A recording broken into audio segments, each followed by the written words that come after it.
All right. Happy Monday. Happy Monday. Welcome to Monday. Hopefully you had a great weekend. If you're here, no way. Glad you're here with us. I don't know who else will be joining us for the live stream, but if you're here, make sure you sound off. Let us know that you're here, and hopefully you had a great weekend. Mine was a little different. I had knee surgery, so I had a torn MCL and had some cartilage damage to deal with. You want me to get the pictures? No, I don't. They don't want to see the pictures of that.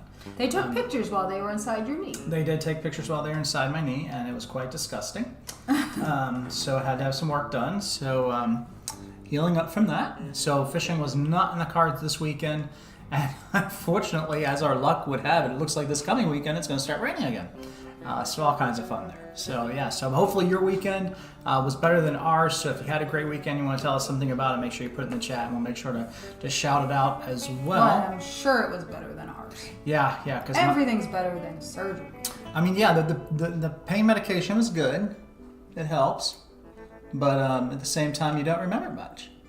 So it's kind of like a little blur. That's what I'm there for. Yeah. So no, you're not supposed to. So apparently, I woke up from surgery, and Karen was there, of course, and I had some interesting things to say. Mm-hmm. I stood by your bed. Hi, honey. You're waking up out of anesthesia. You know what he says to me? Did you go fishing without me? Yeah. And I looked at the doctor. I was like, what is he talking about? He said he's still under the influence. He thinks you left him from the hospital and went fishing. He kept asking me, what'd she catch?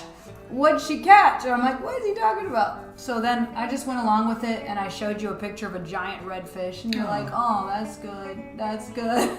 Yeah, that seemed to settle you down. Well, when I was getting ready to go under, the doctor said, pick happy thoughts. And so, these are the thoughts that you go to sleep with and you wake up with. So in any case, Ben, glad to see you as well. Yeah, happy daylight savings time, Monday. I hate daylight savings time. I hate time changes. I hate all of it. Today felt early. If you vote for me for president, my first order of business by executive order, and I really don't care if they try and stop me, will be to get rid of time change. We will stay on this. It's just, I'm done with it. I hate it. Ben thinks I should have left you and went fishing anyway. Well, yes, priorities. Yeah, we were in Baytown. Because we were in Baytown, we were in right? Baytown, I was so, like, hey. I'm just gonna go over there where they have jetties, and I'll be back soon. Just have a little fun there. Yeah, call me when you're out. Yeah, Just keep them under for a little while longer. It'll be fine.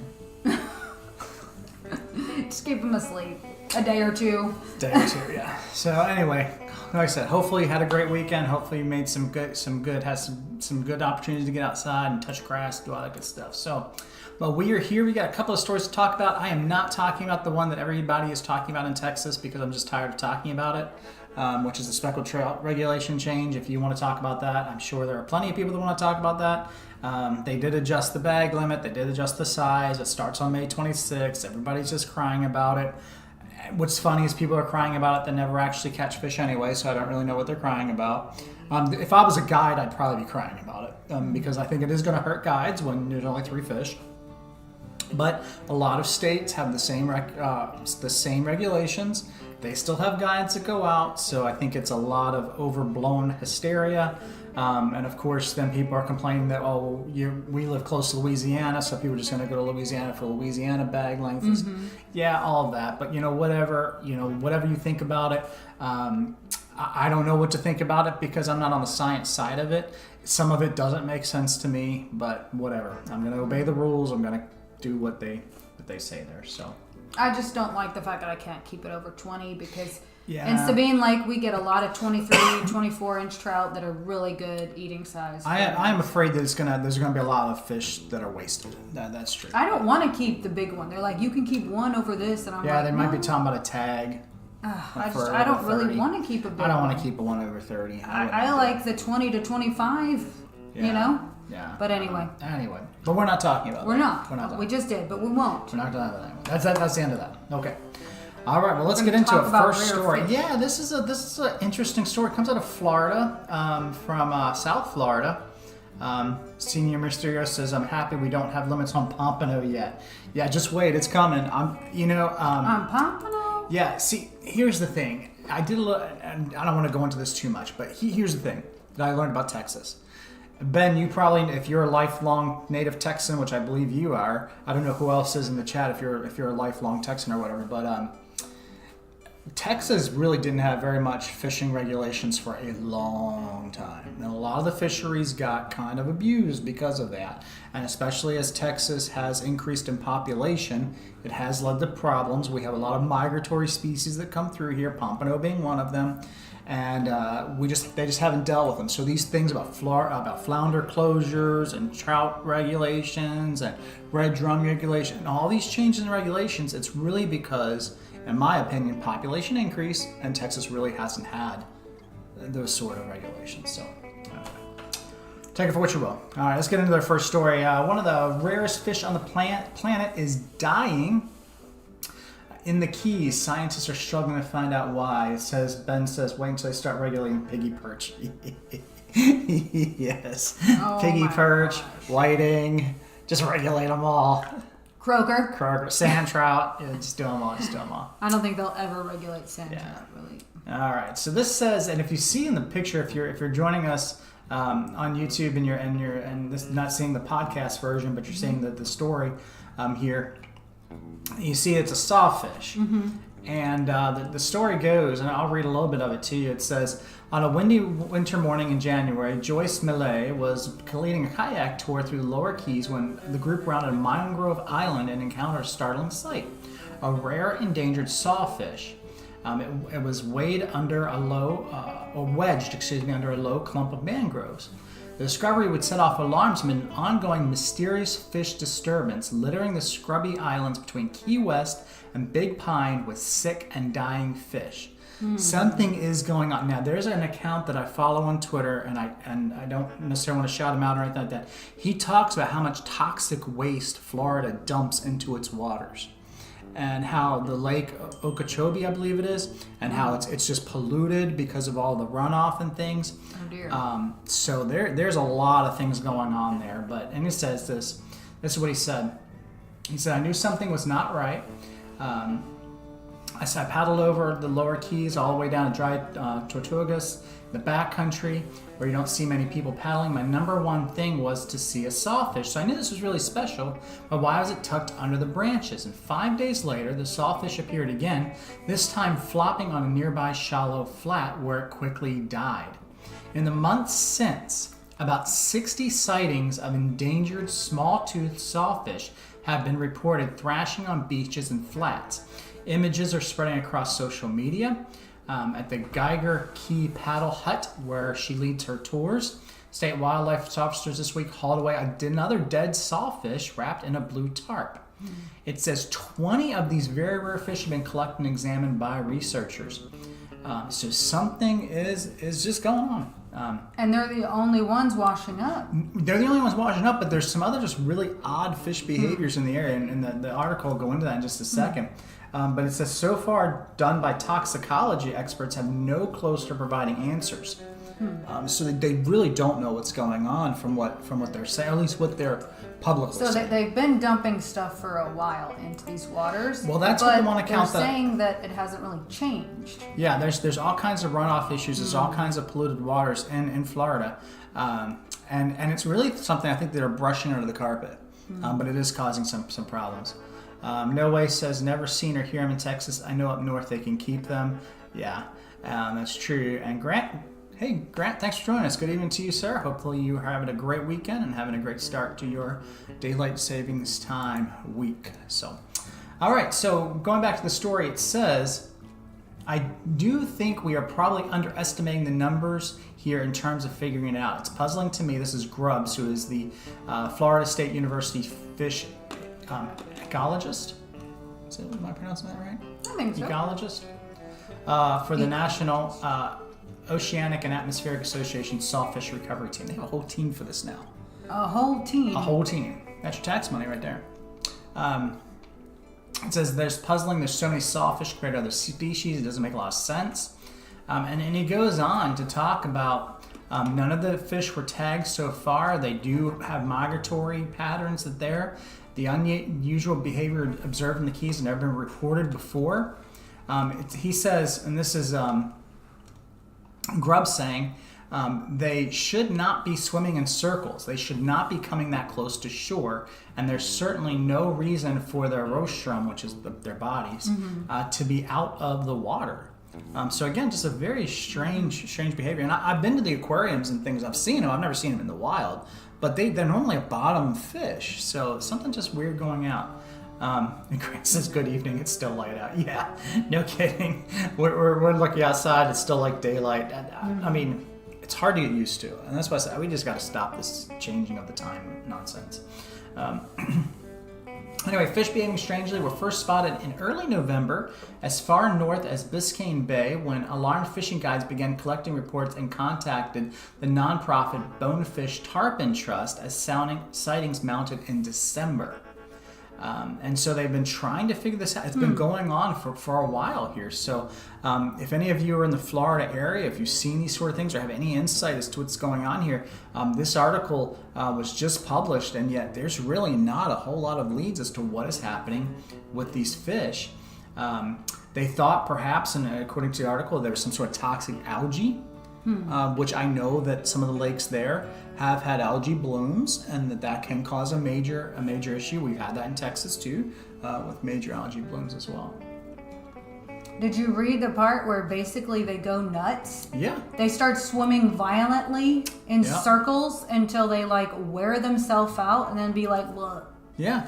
It's like something goes wrong in their head. Yeah, it is. And fish brain, you know? Your fish brain is just, yeah. It's weird. It says here, this is Greg Frustenworth, and again, I'm hoping I'm pronouncing his name right. He's a technical diver. He says it's very violent. You can see them doing gentle spinning after they essentially, I guess, exhaust themselves. And then he said that when he went down there, he uncovered a Goliath grouper that was struggling to stay upright. He said it seems like they're unable to control themselves to reach equilibrium. They can't stay upright at all. It's like they're just in all other directions except for upright. And then the couple spent the fall and winter documenting this outbreak, filming pinfish, snook, and jacks swirling and flopping there. So it doesn't affect just one species. It's not just sawfish. It's grouper, it's game fish, and it's something very weird. It's just like you would notice it more because it's a sawfish, whereas if you saw, a crazy little bait fish swimming around, you'd be like, whatever. Yeah, if you saw pinfish doing swirls, but if it's a Goliath grouper, you're gonna notice that. Yeah. Or sawfish, they stick out like a sore thumb. Yeah. So it's like, what? Yeah, it's one of these things. A sawfish spinning in circles would be very strange because of their nose and all that, and then they start flipping around and then beaching themselves, and they just don't know where they are and how. It's like they got completely so they disoriented. Can't float anymore. Yeah. So here, continuing with the article, Facebook lit up with pictures: sawfish swimming into rocks, and the piers, dead stingrays on Higgs Beach, Goliath grouper slamming its head into a muddy bottom. The fish are literally going crazy. That's like the guy at Walmart yesterday. I'm driving into Walmart. I see a guy in a red truck just slam into the Walmart building. It's like World War Z or something. You gotta watch he out. Just slams straight into it. I'm like, what the heck? He just smushes his whole front end, and we don't know why. There was no cars there. He just decided. Just that's what he's gonna do. Yeah, that's what he's gonna do. So according to this article, people are noticing. He said people who work at gas stations are telling me about it. They've heard it in their local coffee shops. Anybody who sees it is scared by it. And the Florida Fish and Wildlife Conservation Commission has provided few details about the investigation. So either they don't know or they're not saying. And that's always the problem with government. And if you again, see this on isn't a this political map show, but- right there, you can show them where it's happening. Oh yeah, let me put that up here. Put this up Because here. there is a sighting There's that's fish getting kills. close to Texas. Yeah, you have Pensacola's over here, and you see it's So- got it's marked as a location, but it's Yeah. all down But if here in the just so Keys. It's on both coasts of the on both Gulf sides and and the Atlantic. Atlantic. Well, So- just for perspective, Pensacola is about 5 hours from us. Yes, Ben said, "Did you just make a World War Z reference?" Yes, I did. It starts with the fish. Well, the reason why is because it's if you remember World War Z. I don't think these are zombie fish. Maybe they are. I don't know. I haven't seen but- them like run fast and eat other fish, but Yeah, but they're slamming their heads in this the stuff. fish do eat other fish. I don't know. It's just weird.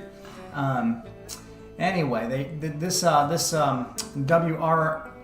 WLRN reached out to Florida conservation experts, and they didn't provide anything. They didn't provide anything back to them, and they said in response, the agency provided only confirmation of sawfish deaths, details about 6 sawfish, and no information about other sick fish. The Florida Wildlife Commission media staff released a number of reported sightings for the endangered fish, as well as bodies examined by scientists, but stopped. And scientists say only reporting confirmed death is underestimating the true count. Because again, those are deaths that have actually been recovered. So it's not things that, maybe they die out and something else eats them or whatever else. I It's not wish done we all. had more information on the other side because it's called the Gulf of Mexico, but Mexico doesn't Doesn't track report all that. this No, stuff. no. So they are really bad about toxic waste. So I Mm-hmm. wonder, do they have fish kills too? Is it due to this? But because they don't track it, we're the only ones finding this stuff out. So Yeah. I wish we knew more data from the other side. And that's part of it is that's part of the problem is we're seeing even in this. It says that there's different algae. It says fish were tested. They found multiple toxins in addition to this one toxin that can actually make people sick with neurological symptoms. So there is something there, but they said in the article they did not find a smoking gun. That doesn't mean it's not buried somewhere, but it's not as easy as some of us were hoping. So they did have toxic algae, but they just don't know. They did. It says it's possible that making this a new affliction or one that's never diagnosed by scientists. The toxin produced by Gambardiscus, I guess, is the only identified last year and can change form after it enters the fish. So It could be they're eating this algae. now here's something that's awesome. Now, I don't know if this plays into it, but he is talking about temperature, ocean temperature in that area went up 5 degrees and it bleached a lot of the coral. They think maybe that's it, but who knows? It's just one, and I like this this quote. This is the end of the article, but this is he said this is Futonsworth. He said, "I tell people the ocean doesn't give up its secrets easily," and that's true.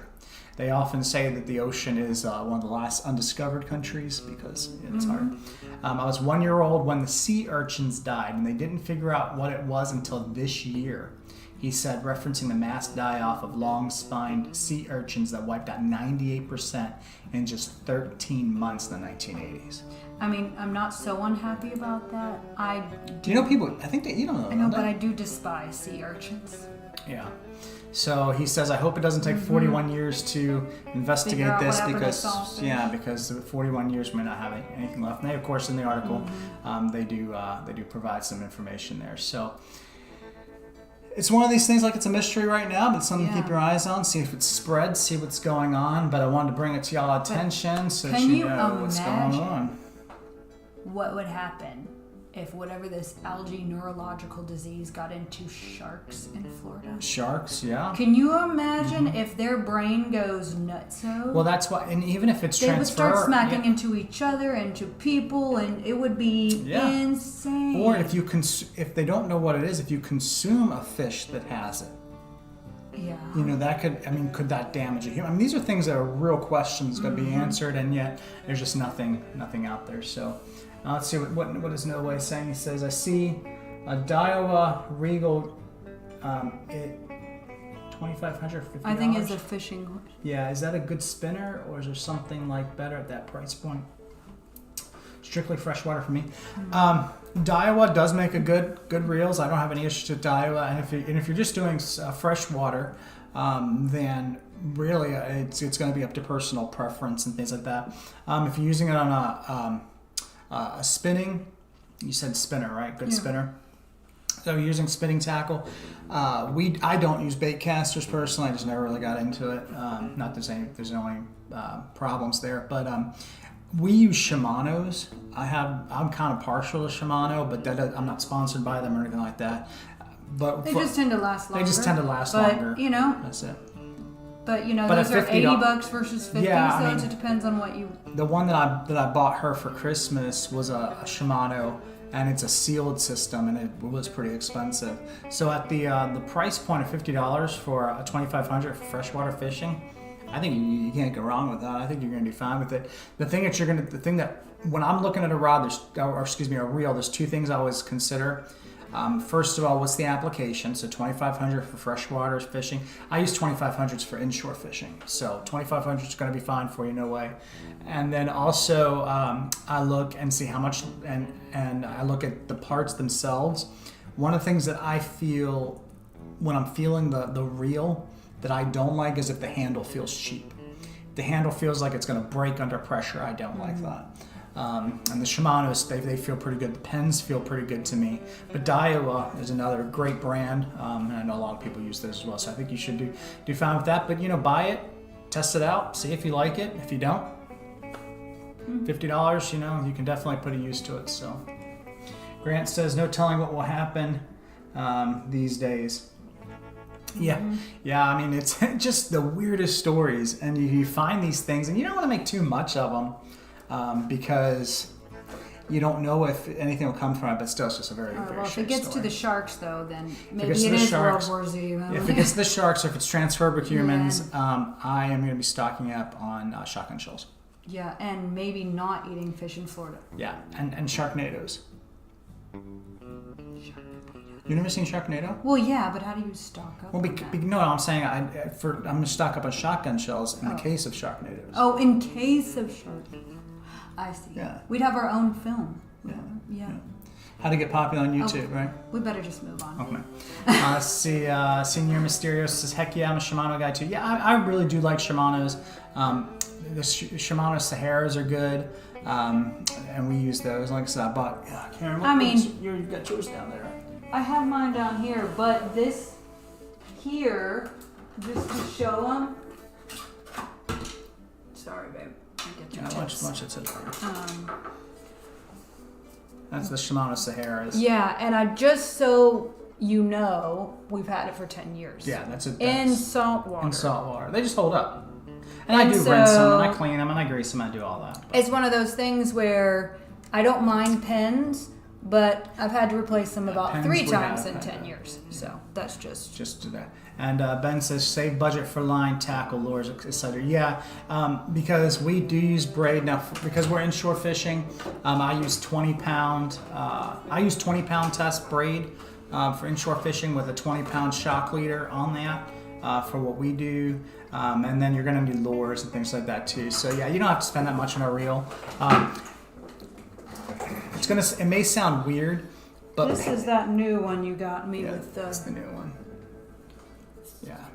This completely. Yeah, that's a sealed one there. Yeah. So then this That's a spin is fisher. 2,500. Yeah, it's a spin fisher. Oh, it's not a Shimano. It's a pen. So this is a Penn Spin Fisher, but Yeah. we tried this out because it's completely sealed. You can see that.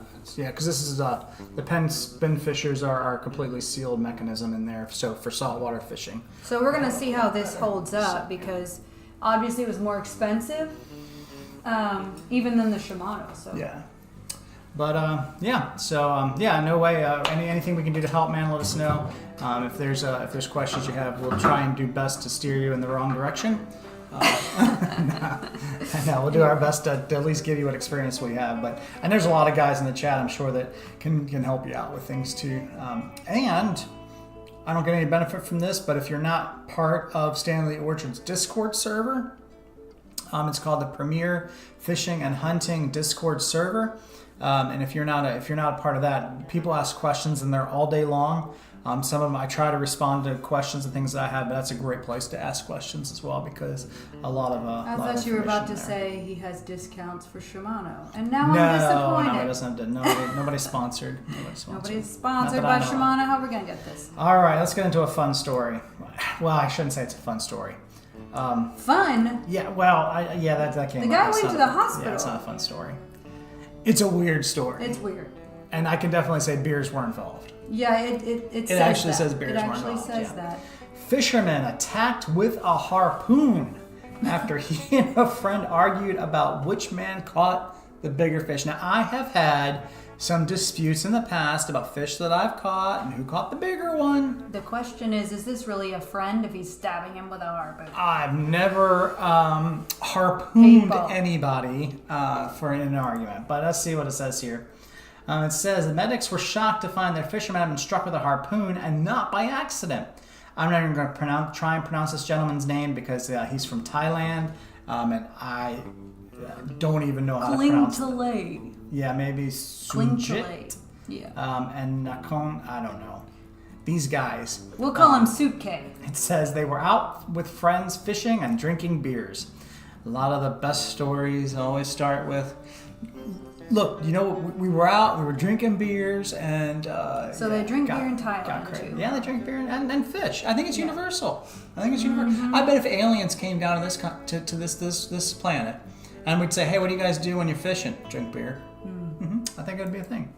Anyway, 45-year-old Viral Press said that he and another friend got into an argument about which man had caught a bigger fish. And it says, I was fishing with my friend. We joked about the fish we had caught. I said that I had caught the bigger fish than him, but he was offended. Out of anger, his friend decided to aim a fishing harpoon at the back of his head. I shouldn't be laughing. It's not funny. It could have killed him. I mean, definitely. If you see the look picture. at that picture. It Yeah, I went put the through picture up here on the skull. screen. How they did have the that X-ray. not kill him? Maybe because it's in the bottom? Don't know how. Ugh. Ben says, if you haven't harpooned a dude, were you really arguing? Yeah, I mean, yeah, that's the thing. I'm like, my goodness, man, that's a heated argument to where you're just like, no, my fish is bigger. No, my fish is bigger. Say it again. Say it again. I mean, Well, it sounds like it didn't even warn him. No, just It was shot like, him. no, it wasn't, dude. Psh, you know, like. So the guy says, when the harpoon hit me, I felt a pain in my head, but I had a cigarette and felt better. What kind of guy is this? How I don't many know. beers were you drinking? I mean, my goodness. So, it is not our recommendation to drink and fish on a boat.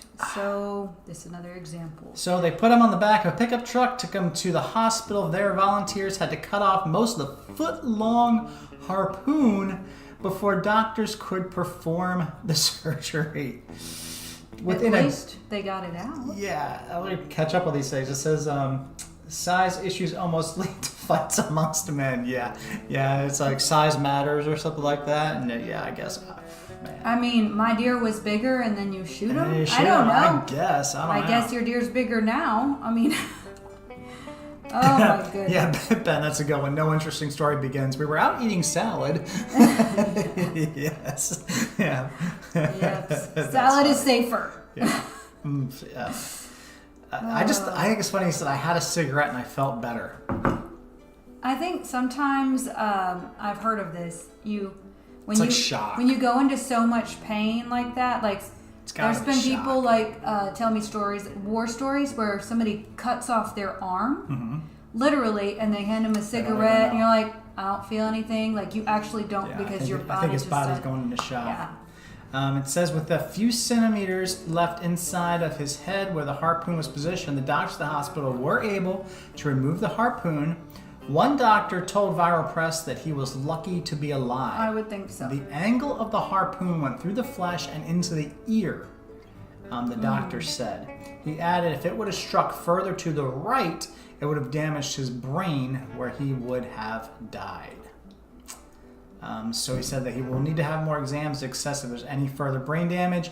And are we pressing charges? I wanted to know that. They didn't say anything. No, but I'm going with yes, the dude has brain damage. And the reason why I think that is just simply because if you're willing to get into that heat of an argument over the size of a fish, to where the other person thinks that he has no other option but to shoot you in the back of the head with a harpoon,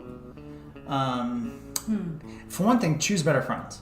Yeah, I think we have a lack of judgment going on somewhere. Go fishing with better friends. If your friend's willing to harpoon you, Maybe it's not a friend. I don't know. Maybe there was another motive. yeah, I don't know. But the fisherman was sent to that, and you see the X-ray there. So just kind of a strange story that I thought that you might enjoy here on this Daylight Savings Time Monday. Yeah. On that note, let's go ahead and get into unsolicited advice.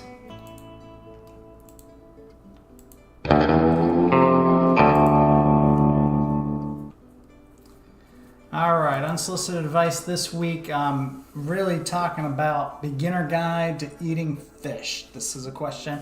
For those of you that don't know what we do for unsolicited advice, I go on Reddit and try to find questions that Redditors have and try and do our best to help them answer questions about that. And so this one says this. It says, a beginner's guide doesn't cover eating fish. So apparently he got a book about fishing, Yeah. but it had nothing in it about eating the fish. But here, I'm going to stop him there because his first sentence is he got into fish. Oh yes, Fishing, you're reading the question. Yes. He got into fishing because buying fish is expensive, like at a grocery store. Yeah, I like that. You know, and he wants a new hobby that he can actually turn into. Look. Yeah, I like Let that. me just tell you, it is cheaper to buy the expensive fishing. fish at HEB. Yeah, going fishing to save money. It doesn't happen. It's not gonna. You know, you're just gonna spend money. You don't fish to save money. Because the more you enjoy it, the better I don't equipment know. Tell you us in the get, chat. Do you fish to save money? and- Let us know. Do you guys fish to save money? I know that for us, it seems like if I actually went to buy the actual just fish themselves, I definitely would save some money. Yeah, if I never bought any fishing tackle. They don't taste as good though. I will say And that. if I They don't never taste bought as a good. boat, and I never bought a single, nice rod. Yeah.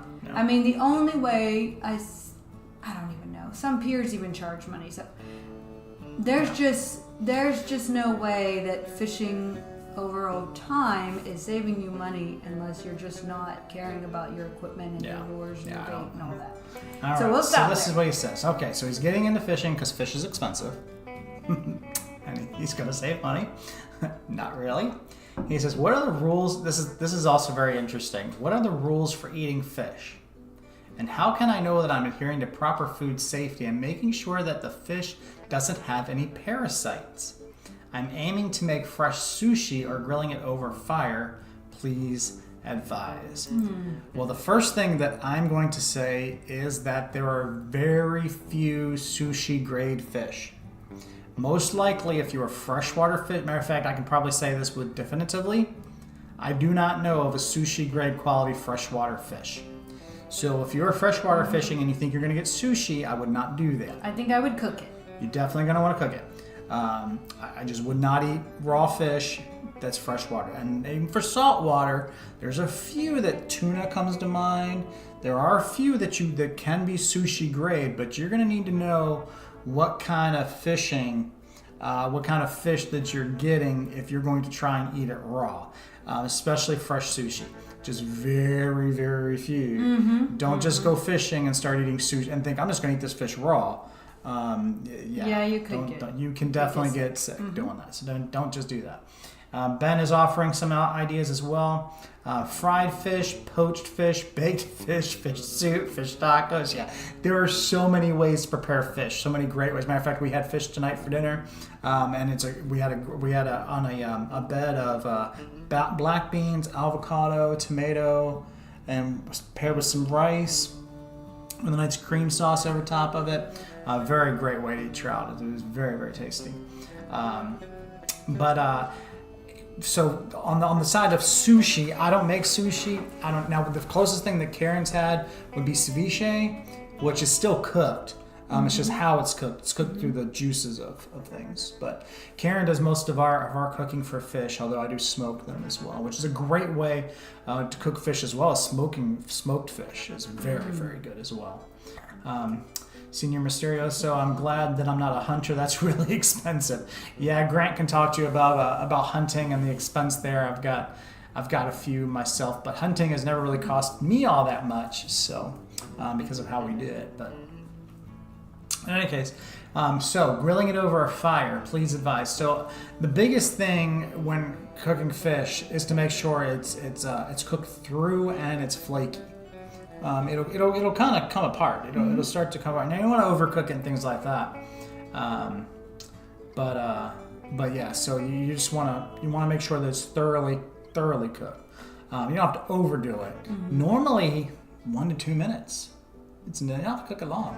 I mean, fish, depending on how thick it is. How thick, yeah. Fish doesn't take very long. Watch it carefully, especially if you're frying it. It'll go fast.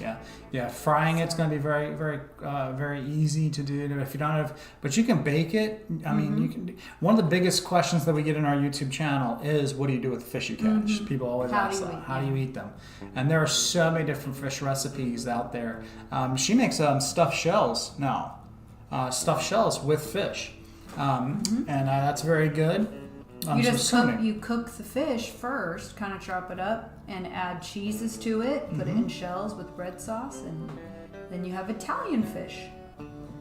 Lots of protein, lots of protein. in the cheese and in the fish. Yeah. So, and so what you're looking for if you're looking to cook fish, and again, I know this is very general because he didn't really say what kind of fish that he's going to be cooking, but if you have to know what fish you're cooking and how thick it is before you start doing it. Things that pair well with fish easily are going to be things like lemon, are going to be things like citrus. Citrus and white creamy sauces tend to be the things that are kind of go-to staples for fish. So but then if you're going for tuna and things like that, you don't really have to do much to it. You can do blackened or whatever it is. So there's so many different ways. Experiment with it. But experiment wisely. Ben says salmon are kind of freshwater, but yeah, most sashimi is saltwater. Yeah, and jum. Yes, and jum. So get yourself a good cookbook. Fish is a staple. It doesn't take much. You can cook it over the open fire. One of the things that we found with fish is that fish does tend to take on the flavors of the food around it. So you can pair it with so many different things. And Senior Mysterio, so I would definitely say that as well. YouTube video, we have catch and clean and cook videos. There are a lot of them out there on cooking fish. Just go on there and you can find out so many different recipes. We get recipes through magazines and things as well. So there's so many sources. We like to try new ones all the time. But YouTube videos are your friend. Cooking, how to clean them. We don't have trouble with parasites around here. I've not had that problem. And we rarely even get worms in our fish. Every once in a while, we'll get a fish that has worms in it. If it's a big black one, drum or something. But it's pretty rare. But we don't have problems with parasites. In some parts of the world, I know they do. So make sure that you're cooking it thoroughly and that you're making sure that it's processed properly for cooking and cleaning.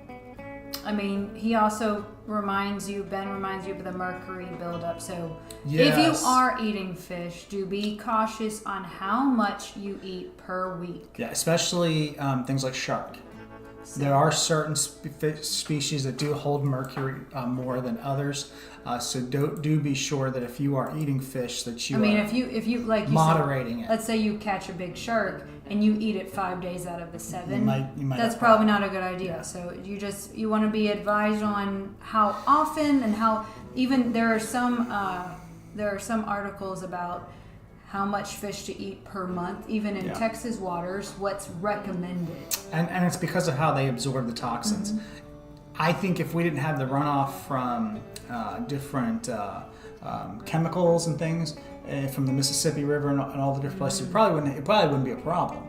But because we do have that, the sea and water does tend to filter this stuff out, but you do have to worry about that, and you do have to pay attention to that. And pelagics can have mercury buildup as well, so you do need to be aware of that. Most local governments, if there is an advisory, will also put out an advisory and say fish consumption is not recommended here, or only so much. So it's a good idea to be aware of the mercury as well. That's good advice there, Ben. Much appreciated. With that, Grant says there's ponds around here with fish that have white tic tacs that crawl in the meat. Okay, so that would be your parasites. Grant, do they cook out, or do you have to pull them out, or do you just, if that's in the fish, do you just? I would think I'm you not just touching it. You just don't eat that. I'd like to know about that, because we don't have that. But I guess ponds, you could run into parasites and things. Yeah, I mean, we don't eat as much freshwater fish, but neither does anyone. I mean, when you go to the grocery store, you're gonna look at that display of fish, and most of it's gonna be saltwater species. Yeah, if you're in the grocery store, it's gonna be catfish from You'll have freshwater. some catfish, but most of your species that they sell is a saltwater with, except for they do sell the cheaper fishes like what's the fish, tilapia. Okay. Grant says often, I don't keep or eat them. Okay, So- yeah, there you go. Yeah, I mean, like there's certain fish that are kind of notorious for, even here, black drum. Black drum, especially the big ones, are notorious for having worms. I mean, they're bottom feeders. Yeah, so. it's one of those things. So we don't even keep the big ones because it's not worth messing with them. So in any case, Yeah, but I like go them on. with their stripes still But on. to help this guy out, which is just to say, hey, go on YouTube, look up Catch, Clean, Cook videos. They're free. They don't cost you anything. That's the one thing about the YouTube that can also help you out there. So hopefully that'll help you out. Give you some tips there on processing your fish, but. We'll draw it to an end. Thank you all so much for joining us on this live show. We're doing them on Mondays because I have some other things I got to attend to on Tuesdays and Thursdays with my son with baseball. And so it's taking up my Tuesdays and Thursdays and then Wednesdays. So right now we're going to do it on Mondays at 7 o'clock, at least for the baseball season. Although it does seem like it's working out for us pretty good to be able to be consistent with that. So hopefully that works out for you. And if you're catching the replay, thank you for joining us as well. Hopefully you learned some things. And if you know something about the fish kills that are happening in Florida, I'd love to know more about that. I'm going to keep my eyes open for that story because that's something, especially if it works its way around the coast, that's something that is going to impact here. So I'm going to keep my eyes open for that one. Let's make it a point for all of us that we're not going to rage over fish lengths. We're not going to get in arguments. We're going to harpoon people. We're just going to put that out. We're not going to harpoon people. Yeah, and we're going to cook fish properly. Yeah. I think we've covered it. I think I like Mondays though because then Thursdays can be date night. Oh, day night. Okay. Yeah. All right. Yeah. Instead of live streaming on date night, Yeah. you can take me out. Take me out. Okay. Tell you that I love you and take you to a restaurant. Well, you could take me fishing too. Thank you all for joining us for the live show. Much appreciate all your support. If you haven't subscribed to the channel, make sure you do that. Hit the thumbs up button as well. It does help us out with the algorithms. Yes. And until next time, May the fish be with you. I'll take care.